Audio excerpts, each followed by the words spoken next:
जय माता की मित्रों, आज कोई पुस्तक नहीं,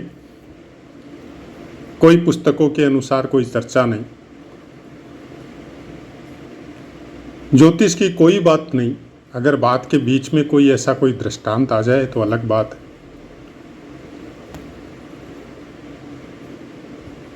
माता के नवरात्रे चल रहे हैं और उन्हीं के बीच में आज वीडियो बना रहे हैं और आज ही आपको पोस्ट कर देंगे।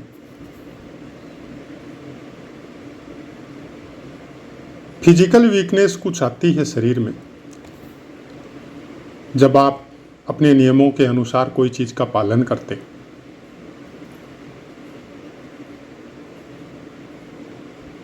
नियमों के अनुसार जब फास्टिंग करके अन्न से आप दूरी बनाते हैं तब बाकी चीजों से ठीक आप फल फ्रूट या ड्राई फ्रूट कुछ खाते होंगे, लेकिन जैसे इंसान को नमक की मात्रा मिलनी बंद हो जाती है वैसे ही उसका बाकी चीजों से भी धीरे धीरे मोह उठने लगता है। मतलब आपको खाने का जब तक स्वाद नहीं आता है थोड़ा सा, तो खाने की इच्छा भी धीरे धीरे मृतप्राय होती जाती है। और कई बार जब आप मन और भावों के भाव को पूरी तरह माँ के मंत्रों के साथ या उसके रूप के साथ या उसके ध्यान के साथ जब जोड़ते हैं तो बॉडी में थोड़ी या फिजिकल फिटनेस में थोड़ी प्रॉब्लम हो सकती है, लेकिन अंदर में आपकी एनर्जी पूरी रहती है और कुछ अलग सा ही आपका दिमाग रहता है।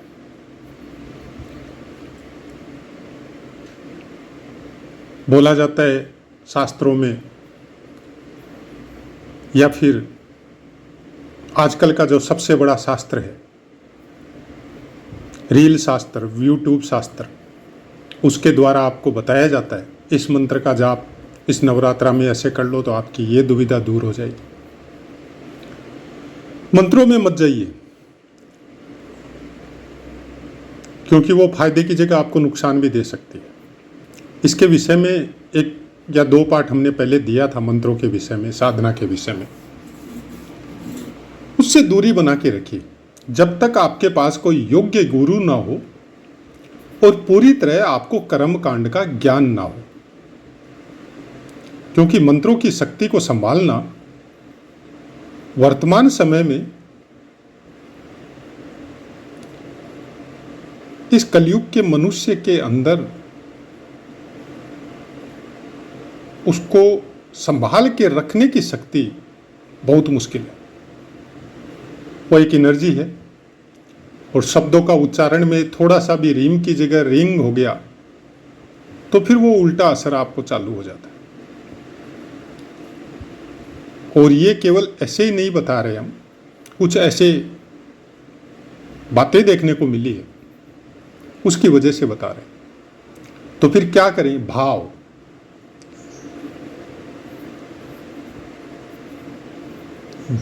प्रधान है।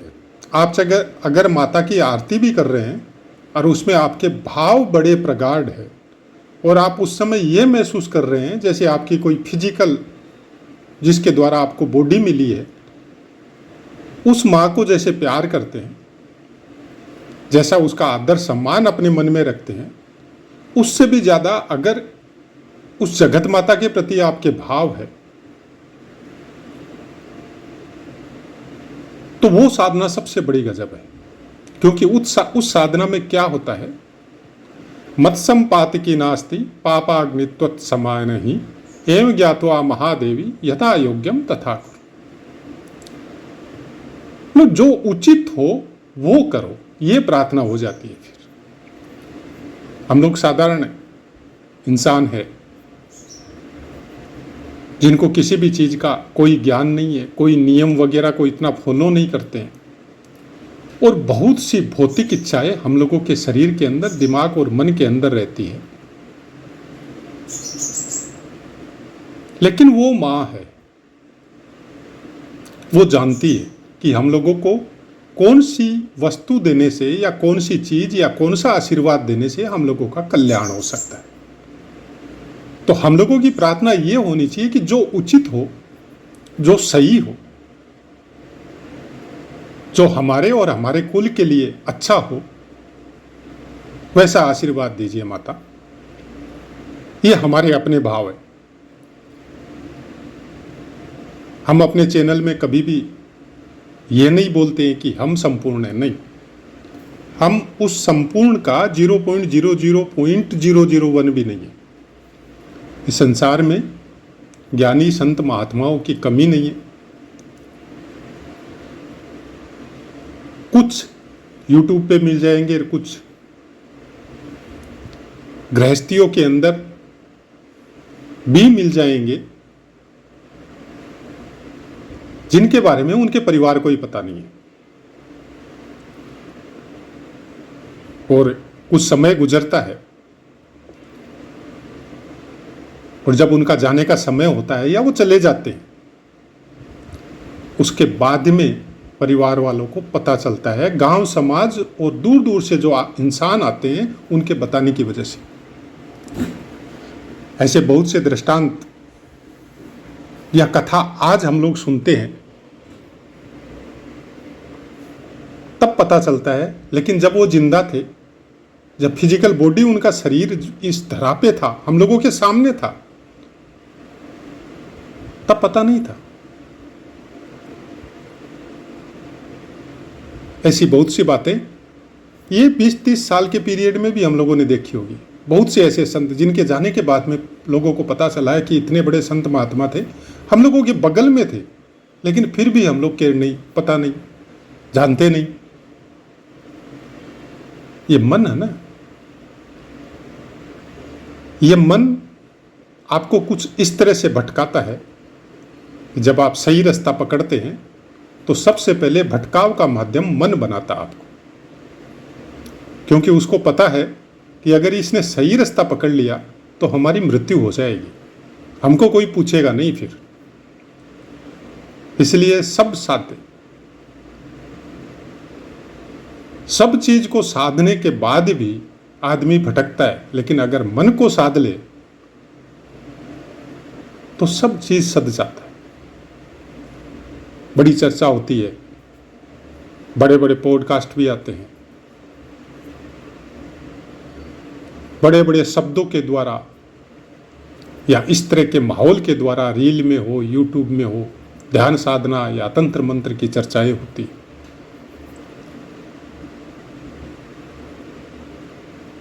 आदमी कुछ इस तरह से भ्रमित हो जाता है कि भूलवश अगर उसने उस यात्रा में अपना पैर रख दिया तो फिर आने वाली कठिनाइयां और उसका निवारण रील या यूट्यूब से नहीं मिलेगा। उस साधना पथ पे जो गया हुआ है उसी के आशीर्वाद से और उसी के मार्गदर्शन से मिलेगा।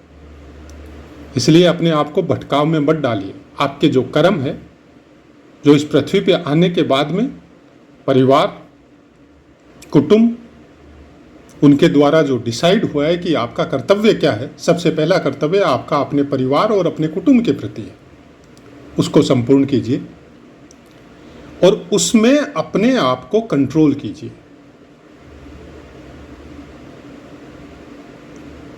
ये नहीं कि सारे दिन या पूरी उम्र उसी के साथ अपने भावों को सम्मिलित करके रखें। नहीं, आपका जो कर्तव्य है वो ईमानदारी से कंप्लीट कीजिए, लेकिन भावों में कुछ परिवर्तन लाइए, कुछ अपनी एक यात्रा ईश्वर के प्रति मोड़िए और धीरे चलिए। फास्ट नहीं चला जाता, इसमें बहुत धीरे चलना पड़ता है। और एक समय आता है तब आपको डिसाइड करने की कोई जरूरत ही नहीं पड़ती। आपकी फिजिकल बॉडी आपके अपने कर्तव्य का पालन कर रही है और आपके अंदर की जो, चाहे आप मन समझो चाहे प्राण समझो, हम इतने बड़े बड़े शब्द लेके आपको भ्रमित करने की कोशिश नहीं करेंगे। आपके मन के भाव अपने ईश्वर के प्रति अपने कर्तव्य का पालन कर रहे हैं। इसलिए देखा होगा बहुत बार संत महात्माओं के पास या छोटे मोटे साधु संत के पास या कुछ ऐसे ज्ञानी विद्वान गृहस्थ में जो अननेसेसरी चर्चा नहीं करते और शांति से बैठे रहते हैं। आपको लगता है जैसे मतलब न किसी को कुछ बोल रहे हैं न कोई मतलब है, या तो कोई पुस्तक पढ़ते हुए मिलेंगे आपको, या शांत होके शांत चित्त होके बैठे हुए मिलेंगे। एक्चुअली वो शांत चित्त नहीं होते, उनके अंदर के ब्रह्मांड में उनकी यात्रा चलती है। वो अपने प्रभु का नाम स्मरण करते हैं और उसके ऊपर उनकी इतनी तगड़ी कमांड हो गई कि होठ की तो बात छोड़िए, शरीर का कोई अंग नहीं हिलता है। लेकिन जब उनका जाप निरंतर अंदर चलता है तो केवल उनको सुनाई देता है और किसी को सुनाई नहीं देता। और जब वो प्रगाढ़ होने लगता है, जब वो पुष्ट होने लगता है, जब बीज वृक्ष का रूप लेने के लिए लालायित होता है, तब वो ध्वनि उनके अगल बगल में जो बैठते हैं उनको भी सुनाई देती है।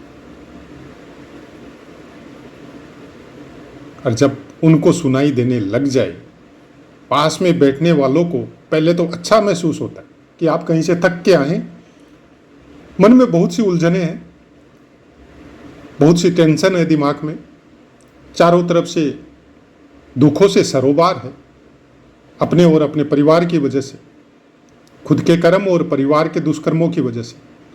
और ऐसे इंसान के पास जब आके आप बैठते हैं ना, तो आपके सब क्वेश्चन तिरोहित हो जाते हैं, खत्म हो जाते हैं। अलग ही शांति आपको महसूस होती है। इसका मतलब अब उनके जाप, नाम जप का जो उच्चारण कर रहे हैं भीतर में, अब उनके वो नाम जप अब उनके शरीर की सीमा को क्रॉस करने वाले। अब बहुत जल्द आपके पास बैठने से या भी आपको उनका नाम जब सुनाई देने लग जाएगा। और जब देने लग जाए, खासकर परिवार वालों के लिए बोल रहे हैं ये बात, जब ऐसा कोई संत पुरुष आपके परिवार में है, चाहे किसी भी रिश्ते में हो, जब देने लग जाए, तब समझ लीजिए कि अब आपका और इनका साथ बहुत कम रह गया। अब इस शरीर में ज़्यादा दिन नहीं रहेंगे। अब जितना हो सकता है इनका नाम जप वगैरह कर लीजिए, ये तो फिर बहुत मुश्किल होने वाला। ऐसा ही कुछ शायद आप में से कईयों ने देखा होगा, संत महात्माओं के साथ भी ऐसा ही होता है। अब प्राय कर हम लोग ध्यान साधना की बहुत बातें करते हैं और इसके रूप को या इन बातों को नॉर्मली समझने के लिए हम लोग सीधा उसके साथ जोड़ देते हैं कि आप कहीं पे कोई आसन लगा के बैठिए और कुछ मुद्राएं लगाइए, कुछ सांसों पे या कुछ बताया जाता है वैसे नियंत्रण कीजिए और कुछ मंत्रों का जाप कीजिए। मतलब हम लोग ध्यान साधना को एक अलग रूप में देखते हैं। जैसे ये शब्द हम लोगों के सामने आते हैं तो हम लोग उस माहौल में चले जाते हैं, अपना दिमाग मन उसके इर्द गिर्द घूमता है। साधना का महत्व और साधना दोनों अलग अलग बातें। कुछ साधनाओं का कोई महत्व नहीं होता और कुछ साधना का महत्व होता है क्या साधना? साधना मतलब हम कोई शब्दों की बातें नहीं कर रहे, प्रैक्टिकल बातें कर रहे, कोई पुस्तकों की भी बातें नहीं कर रहे, कोई पढ़ी लिखी बातें भी नहीं कर रहे। प्रैक्टिकल जो कई साधु संत आते हैं, उनके साथ बैठते हैं, जब उनके शब्द सुनते हैं तो वो शब्द कहीं कोई पुस्तक में नहीं मिलते। और सब साधुओं की भाषा और बोलने का तरीका भी थोड़ा अलग होता है। उनके मर्म को समझना ये थोड़ा कठिन हो सकता है।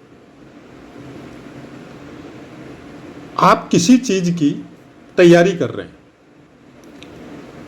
कोई एग्जाम की, कोई कंपटीशन एग्जाम की, कोई स्टडी की, कोई बिजनेस की, कोई रिसर्च की, और आपने उस पर महारत हासिल कर ली, चाहे ज्योतिष की, और आप उसकी गहराई तक पहुंच गए और एक लेवल आपने क्रॉस करके दूसरे लेवल में प्रवेश कर दी, और एक समय आया कि आप उसके ऊपर पूरी तरह कमांड रखने लग गए। वो कैसा भी नॉलेज हो, भौतिक नॉलेज हो सकता है, इंटरनल नॉलेज जिसको बोला जाता है प्राणायाम, सांस रोकना, त्राटक, मंत्र जाप, ये थोड़ा अलग विषय, इसको अलग करते। भौतिक वाली पे आते, इंजीनियर बन गए, डॉक्टर बन गए, मतलब आपकी ये साधना सफल हो गई, मतलब आपने उस शिक्षा को साध लिया। यह है साधना का भौतिक स्वरूप। अब दूसरे मार्ग पे चलते हैं। कोई डॉक्टर है, कोई इंजीनियर है, कोई आईपीएस आईएएस है, या कोई बहुत बड़ा स्मगलर है जिसका नाम गूंजता है, या बहुत बड़ा कातिल है जिसने बहुत से कत्ल किए, या फिर नेता, मंत्री, प्रधानमंत्री है। तो आपको यहां पे एक चीज मान के चलना पड़ेगा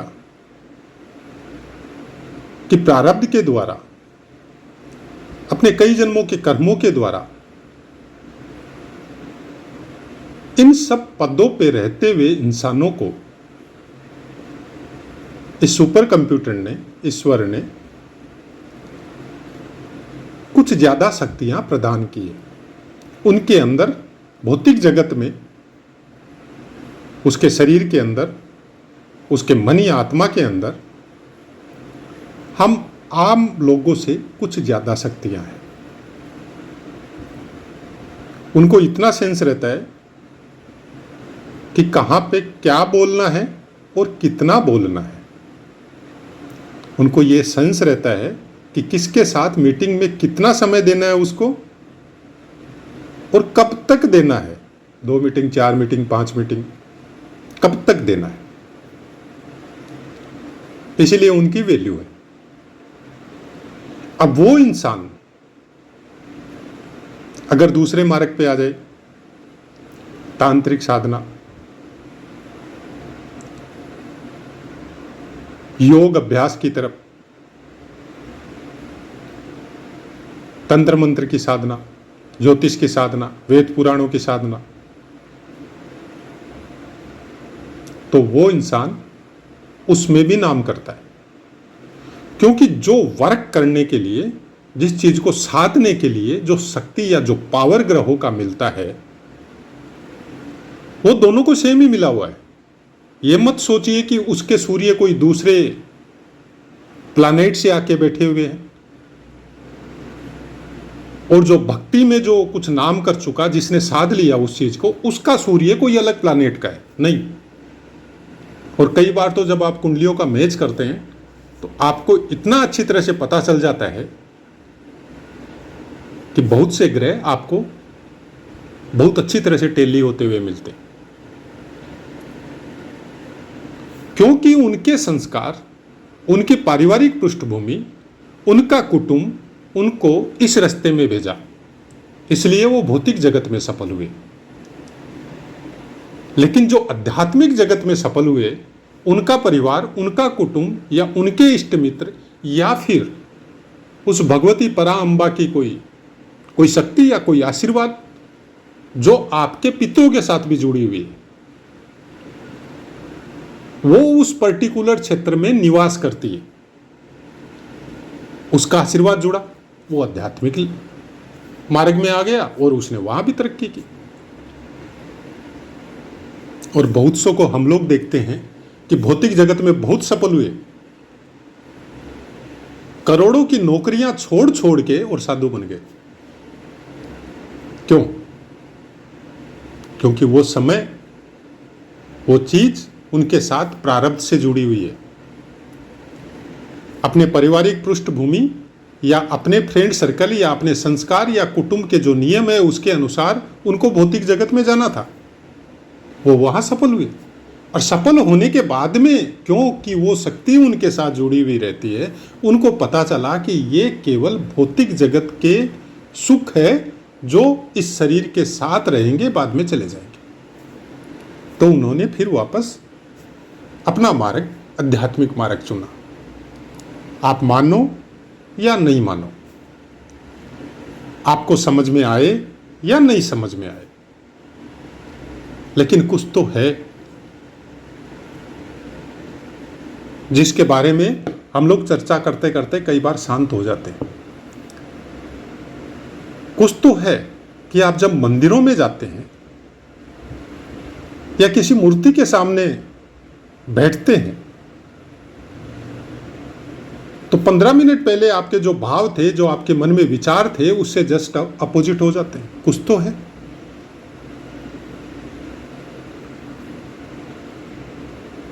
आज भी है, पहले भी था, और हम लोगों का शरीर रहेगा या नहीं रहेगा उसके बाद भी रहेगा। ये सब शक्तियां इसी पृथ्वी पे विचरण करती है और पात्र खोजती है।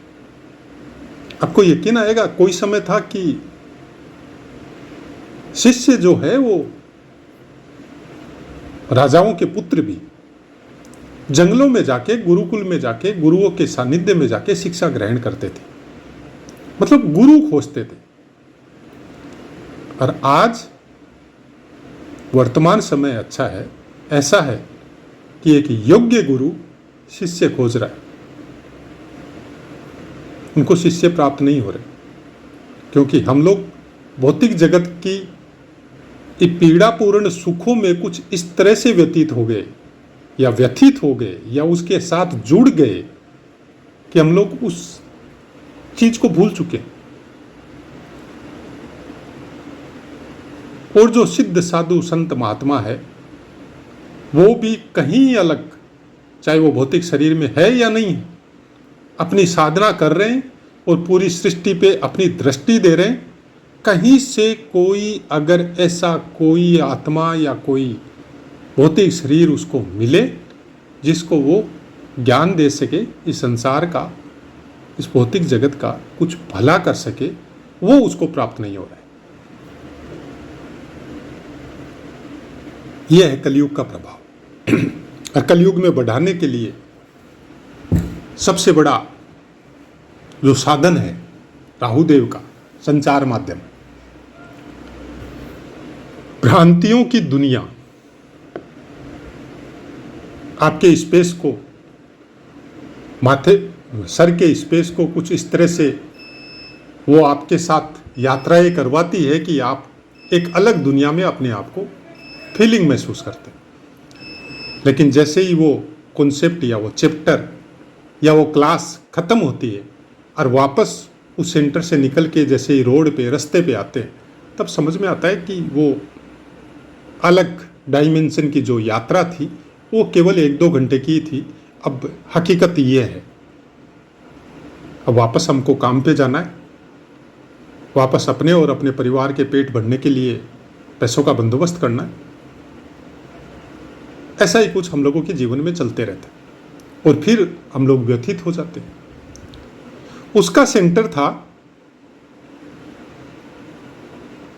उसके पास शब्दों का कुछ ऐसा हेरफेर था, कुछ ऐसी क्वालिटी उस इंसान के साथ पास थी कि वो शब्दों के द्वारा आपको एक अलग डायमेंशन की यात्रा करवाता था, भ्रांतियों के संसार में। और उसकी वो आपसे फीस लेता था, फ्री में नहीं करवाता था। वो अपने शब्दों को बेच रहा है, फ्री में नहीं बेच रहा है, पैसा ले रहा है आपसे। और फ्री में जो बेच रहे या फ्री में जो हम लोगों को शिक्षा दे रहे, अलग दूर देहात में, कुटिया में कहीं बैठे हुए साधु संत, वहां पे जाने की हम लोग नहीं सोच रहे।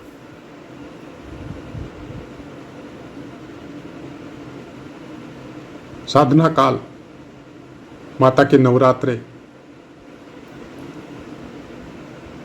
या फिर वो पीरियड जिसको संधि काल बोला जाता है, सुबह का ब्रह्म मुहूर्त और शाम का, रात्रि और दिन का मिलन, संधि का।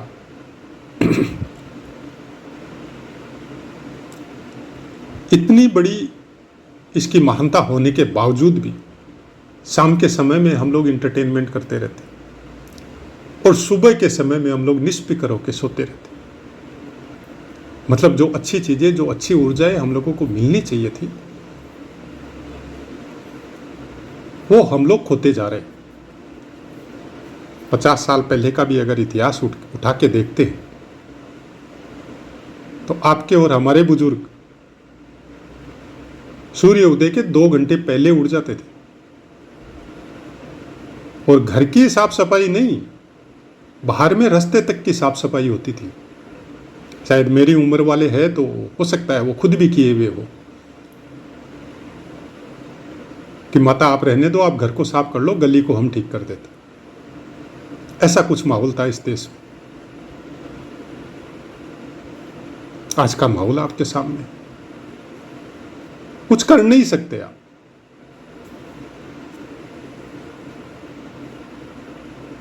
लेकिन आप अगर खुद अपने आप को सुधार के रख ले तो हो सकता है आपके परिवार के बच्चे आपसे ही कुछ शिक्षा ग्रहण कर ले। हो सकता है, श्योर नहीं है, क्योंकि आजकल परिवारों के संस्कार भी वर्तमान की रील और यूट्यूब उन पे भारी होने लग गया।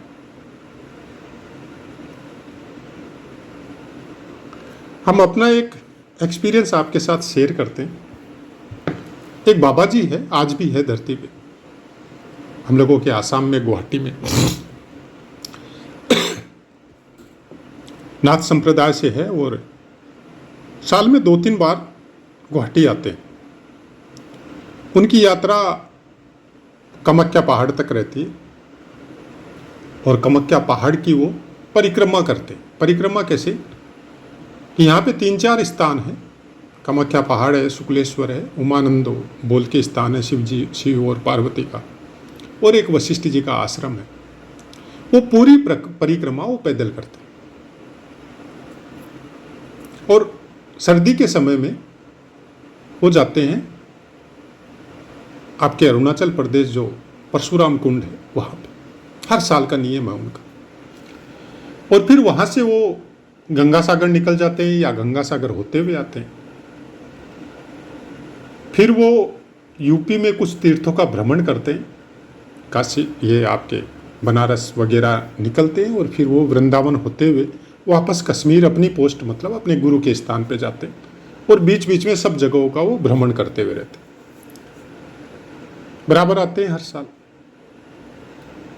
मिलना होता है, बात करना होता है, बैठते हैं उनके साथ। इससे थंबनेल में, हालांकि नॉर्मली हम ऐसी चर्चा करते भी नहीं हैं और नहीं लगाते, लेकिन फिर भी आज ऐसी इच्छा हुई तो उनकी फ़ोटो पिछली बार ही हमने ली थी, आज तक तो फ़ोटो ही नहीं ली, इतनी साल से उनसे बातें होती हैं। तो वो फ़ोटो भी आपको थंबनेल में हम दे देंगे। एकदम साधारण इंसान है, कोई फालतू की बातें आपके साथ नहीं करते। आप बोलो ये कर दो, वो कर दो, जो भौतिक जगत में हमारा ये कर दो, हमारा वो, तो साफ बोलते ईश्वर का नाम लो, भोले बाबा की शरण लो, जो करेगा वो करेगा, हम कौन है करने वाले। सिद्ध साधक आपको ऐसे ही मिलेंगे।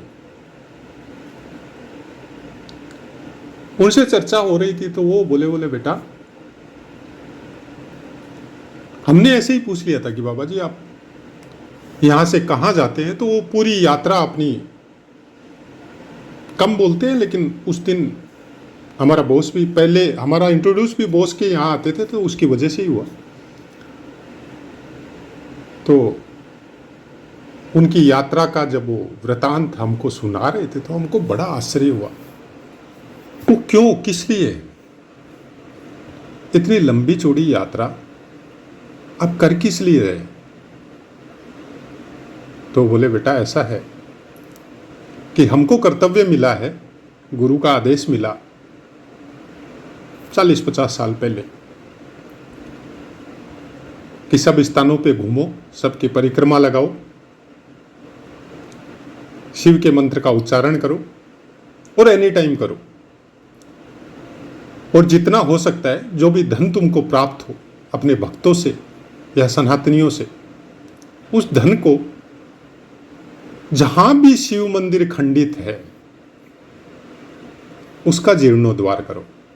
अब सोचिए, एक साधु जो भिक्षाटन करता है बाकायदा अलख निरंजन बोलता है। आप देते हैं तो भी आपको कुछ नहीं बोलता है, आप नहीं देते हैं तो भी 2 बार आपको अलख निरंजन बोलेगा आपकी दुकान के सामने, फिर आगे निकल जाएगा। अब 10 रुपये देते तो भी ठीक, 5 रुपये देते तो भी ठीक, खुद का कोई खर्चा नहीं, नॉर्मल ट्रेन में आते, नॉर्मल ट्रेन में जाते। तो बातें हुई तो ऐसे ही कोई बात हो गई थी, तो उनका बोले कि यूपी में मंदिर बन रहा है, तुम भी थोड़ा बॉस को बोलो, वहाँ पे थोड़ी बेटा बोलो कोई जल की व्यवस्था कर दे, क्योंकि उधर से बहुत साधु संत गुजरते हैं और कम से कम 20-30 किलोमीटर में कहीं पे भी कोई ऐसा स्थान नहीं है जहाँ पे साधु संत थोड़ा भोजन ग्रहण कर सके, जल पी सके, थोड़ा आराम कर सके। तो हम उसको बना रहे हैं, को बड़ा आश्चर्य हुआ। और आश्चर्य नहीं मतलब फिजिकल बॉडी का तो बात छोड़िए, मेरा मन और प्राण तक उनके चरणों में झुक गए। अच्छा, बॉस भी बहुत अच्छे, उन्होंने वो जल की व्यवस्था के लिए जो भी करना था, जो भी सामान उनको पहुंचवाना था, सब पहुंचाया। जल की व्यवस्था वहां हो चुकी है। अभी 2-3 साल पहले पता चला कि उस स्थान को किसी दूसरे साधुओं को संभाला दिया उन्होंने, क्योंकि वो स्थान कंप्लीट हो चुका है। अब एक मध्य प्रदेश में दूसरा स्थान है, उसको जीर्णोद्वार कर रहे हैं। ऐसे बैठे बैठे उनके मुंह से निकल गए।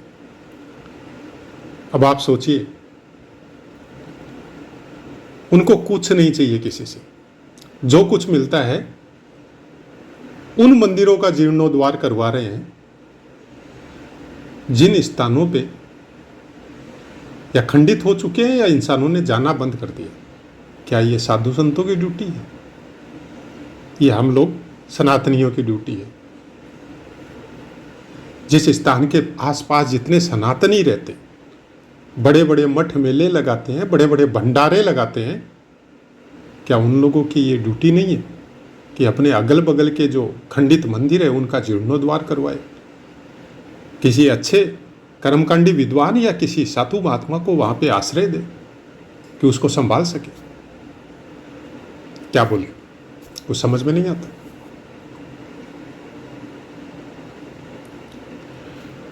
ऐसी कुछ बातें साधना पथ में होती है, जब निरंतर जाप कीर्तन चलता है, जैसा उनके साथ चलते रहता है। साधुओं के बोले खासकर काले कपड़े अगर पहने हुए हो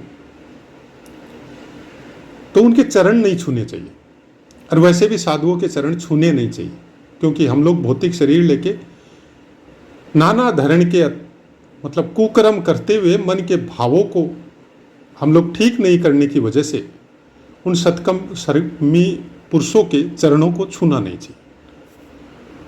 उनसे थोड़ा दूर 1 फुट 2 फुट दूर की धरती को हाथ लगा के प्रणाम करना चाहिए। हम भी प्राय ऐसे ही करते हैं।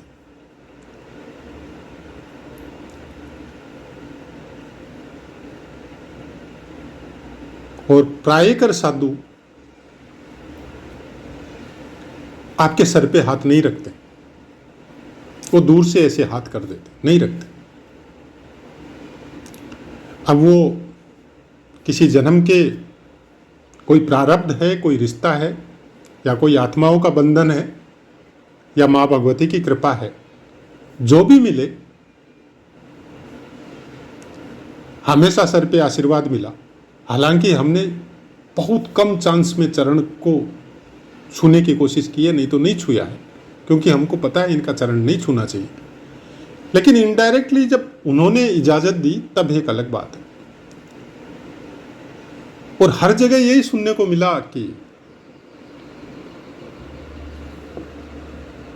भौतिक जगत के सुखों के लिए धन कमाना चाहते हो या अपने आध्यात्मिक जगत के सुखों के लिए कुछ प्राप्त करना चाहते हो।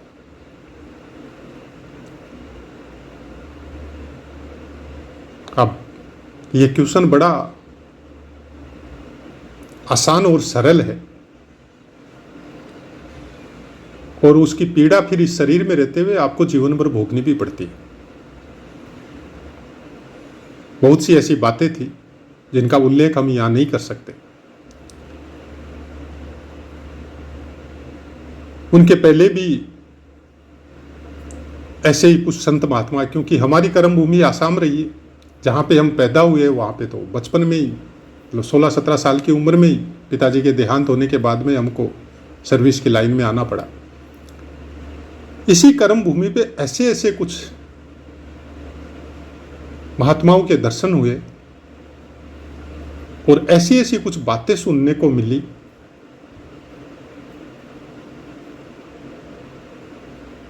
कि उनको शब्दों में उतारना बहुत मुश्किल है। अब ज्योतिष में अगर आप देखना चाहें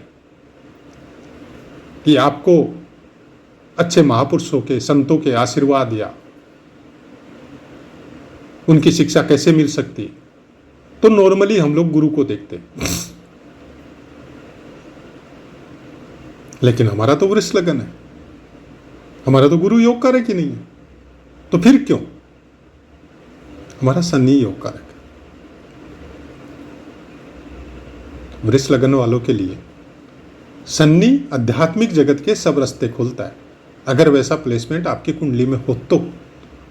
लेकिन उसके साथ आपका गुरु योग कारक नहीं होने के बावजूद अगर आपने गुरु को ठीक करके रखा है, आप साधु संतों के सामने झुकते हैं, उनकी वाणियों को सुनते हैं, उनके प्रति आदर केवल भौतिक शरीर से नहीं, मन और आत्मा से भी रखते हैं, तो फिर ये कुंडली, ये जन्म डेट, ये बर्थ डेट, ये समय, ये आप इसको इकट्ठा करके एक कोने में डाल दो या गंगा जी में बहा दो, फिर वो अलग यात्रा चालू हो जाती है, जहां पे ग्रह आपको कुछ अलग रूप में फल देते। हमने इनडायरेक्टली बहुत बार क्लियर किया है कई पाठों में कि कोई भी ग्रह, पूरी प्रकृति, पूरा ब्रह्मांड मनुष्य को कोई दुख नहीं देता है। दुख देते हैं हम लोगों के अपने कर्म, अपने प्रारब्ध और अपने भौतिक जगत की इच्छाओं की वजह से। मान लीजिए आपके जेब में, प्रैक्टिकल बता रहे हैं, हमारे साथ बहुत बार होता है ऐसा, और हम कई बार इसको स्वीकार करते और कई बार इसको अपोजिट में लेके जाते हैं। आपकी जेब में पैसा नहीं है उतना भी जितना एक टाइम का आपको खाना मिल सके, और आपके मन में बड़ा दुख हुआ, बड़ी तकलीफ हुई कि हमारी ऐसी हैसियत है कि इतना कमाने के बावजूद भी हमारी जेब में एक पैसा नहीं है कि हम दोपहर या शाम का खाना खा सके। कितनी बड़ी पीड़ा की बात है भौतिक शरीर के लिए। अब थिंकिंग पावर चेंज होता है। देखिए, प्रभु तुमने बोला है कि जो भी जीव इस संसार में आते हैं उनके भरण पोषण की जिम्मेदारी मैं लेता हूं, और उसके पैदा होने के पहले मैं ऐसे रास्ते बना देता हूं कि वो कभी भूखा नहीं सोए। आज देख, तेरे कहे वे वचनों को जो वेदवाणी के द्वारा प्राप्त होते हैं इंसान को, उन वचनों को हम लांग रहे, तेरे होते हुए भूखा सो रहा है। तब क्या होता है? तब फिर आपकी आध्यात्मिक यात्रा चालू होती है और धीरे धीरे इस भौतिक जगत की पीड़ा से आपका पीछा छूटना चालू होता है। अभी कुछ समय पहले ही उनका शरीर शांत हुआ है। गुजरात में थे एक सिद्ध संत जो 50, 60, 70 कितना सालों से उन्होंने न कुछ खाया न कुछ पिया, माता के आराधक थे। बहुत जगह की यूनिवर्सिटी या रिसर्च जो वैज्ञानिक तरीके से उनके ऊपर रिसर्च कर ली, उनको कुछ समझ में नहीं आया कि ये कैसे संभव है। एक आदमी 10-15 दिन से या 20 दिन से ज़्यादा, या फिर उनका क्राइटेरिया महीने 1.5 महीने से ज़्यादा बिना जल पिए कभी जी नहीं सकता। जल तो हर हालत में उसको चाहिए, और बात सही भी है। एक ह्यूमन बॉडी को 10-15 दिन से ज़्यादा वो बिना जल के नहीं रह सकता, क्योंकि उसका 70% हिस्से में जल है। उसके बावजूद वो 60-70 साल से नहीं खा रहे, न जल पी रहे, फिर कैसे जी रहे? ये संसार, खासकर अपनी भारत भूमि, ये अध्यात्म जगत के लिए सबसे बड़ी पुण्य भूमि है। खाली दृष्टि का परिवर्तन चाहिए। रील में मत जाइए, रियल लाइफ में आइए। कुछ समय दिन में या सप्ताह में डिजिटल उपवास कीजिए। यानी संचार माध्यम जितने भी आपको भ्रमित कर रहे हैं उनसे थोड़ी दूरी बनाइए और उस काल में जीने की कोशिश कीजिए कि जहां पे खेलने के लिए भी अपने जिस हिस्से में आप रह रहे हैं वहां की परिपाटी के अनुसार जो खेल थे उसी में हम लोग बच्चे थे तो वो खेलते थे और उसी में संतुष्ट थे। उससे फिजिकल बॉडी का फिटनेस भी बहुत अच्छा रहता था और कोई पीड़ा या कोई दुख या कोई दृष्टि की कमजोरी या फिजिकल फिटनेस में या कोई बीमारी में कुछ नहीं था। और इतना सब खाने को आज अच्छे अच्छे पकवान या अच्छी अच्छी सामग्री मिलती है, फल फ्रूट मिलता है। उस समय तो गांव देहात में तो फल फ्रूट बोल के कुछ जानते भी नहीं थे और सब्जियां भी वही जो सीजन के हिसाब से जो खेतों में पैदा होती थी उसी को खाते थे, फिर भी फिट रहते थे। इतनी जबरदस्त सर्दी बढ़ती थी उसमें भी सर्दी जुकाम नहीं लगता था, दही खा के निकलते थे। तो ये सब बहुत लंबा चौड़ा इसमें चर्चा कर सकते हैं हम लोग। और हमारी प्रॉब्लम ये है कि हम किसी अध्यापक की तरह सोशल मीडिया में पहले एक पाठ बनाया, अच्छे से सुंदर शब्दों का हमने लेखन किया, फिर उस पाठ को आपको पढ़ के यूट्यूब पे सुनाया। हमारे साथ ऐसा नहीं होता है, शुरू से नहीं होता है। बचपन से जब स्टडी करते थे तब भी नहीं होता था। एग्जाम देके आते थे तब भी वो आंसर नहीं होते थे जो आंसर पुस्तकों से निकलते थे, लेकिन आंसर सही होते थे, बस शब्दों का हेरफेर रहता था। अब ये कुछ प्रैक्टिकल इंसान जैसी लाइफ जीता है, उसका असर उसके दिमाग पे, उसके मन पे जरूर होता है और वो कुछ ज़्यादा होता है। जब भगवान आपके रास्ते को कुछ अलग लेवल पे घुमा देता है तो किसी भी परिस्थिति में, चाहे भौतिक शरीर को या भौतिक जगत से कैसी भी पीड़ा प्राप्त हो, उसको फिर चेंज नहीं करना चाहिए। उसको उस समय ये सोचना चाहिए कि वो सुपर कंप्यूटर जो है, जो ईश्वर है, वो आपकी कुछ परीक्षा ले रहा है, वो कुछ देने वाला है आपको अलग चीज। और ये बीच में जो भौतिक शरीर के साथ जो पीड़ाएं आ रही है, रिश्तों के रूप में, कुटुंब के रूप में, आपके बंधु मित्रों के रूप में, या आप जहां सर्विस या बिजनेस कर रहे हैं वहां पे कुछ पीड़ा आ रही है, तो उनके रूप में वो आपको परख रहा है कि क्या आप इस लाइन को चेंज करते हैं इस पीड़ा में।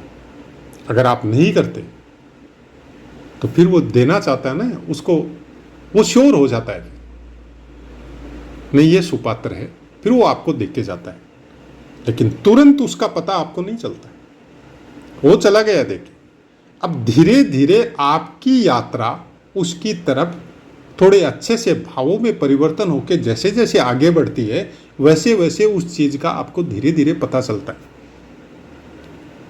कि हाँ यहां बैठे हुए हैं। तो आपको अचानक से आभास होता है कि आपके किसी इष्ट मित्र या आपके कुटुंब के या आपके परिवार के किसी बच्चे पे या भाई पे या वाइफ पे, किसी भी रिश्ते के ऊपर कोई संकट आ रहा है, आपका मन बड़ा बेचैन होता है। तुरंत उसको फोन लगा के पूछते हैं कि क्या, कहाँ जा रहा है, क्या कर रहा है।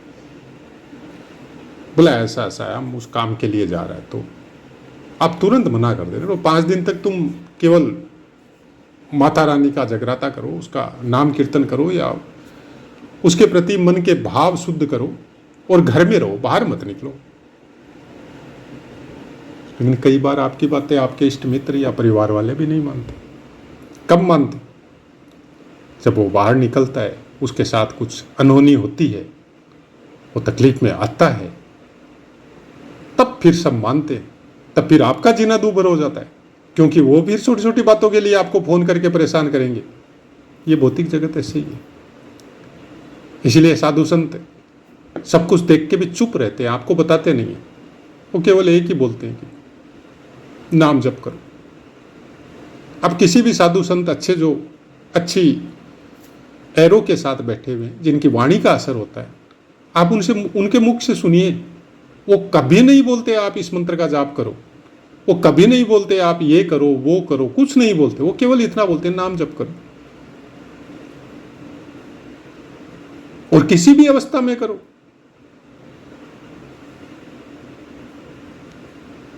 कोई अशुद्धि की अवस्था में नाम जप को मना नहीं किया गया, किसी भी अवस्था में हो। और जिस दिन आपके अंदर ये शुरू हो जाए कि अब आपको मुख से नाम जप करने की जरूरत नहीं है, अब आपका मन जपने लग गया और आपके कान सुनने लग गए, दूसरा किसी को पता नहीं है। आपको पता है, आपके मन को या प्राण को पता है, या आपके ईश्वर को पता है। ये सबसे सुंदर अवस्था इस भौतिक शरीर की है। अगर ये अवस्था प्राप्त हो जाए तो फिर इस मार्ग को मत छोड़िए, क्योंकि अब विपदाओं का आगमन चालू हो सकता है। अब आपके साथ कुछ ऐसा घटित होना शुरू हो सकता है जिससे वो चीज छूटे।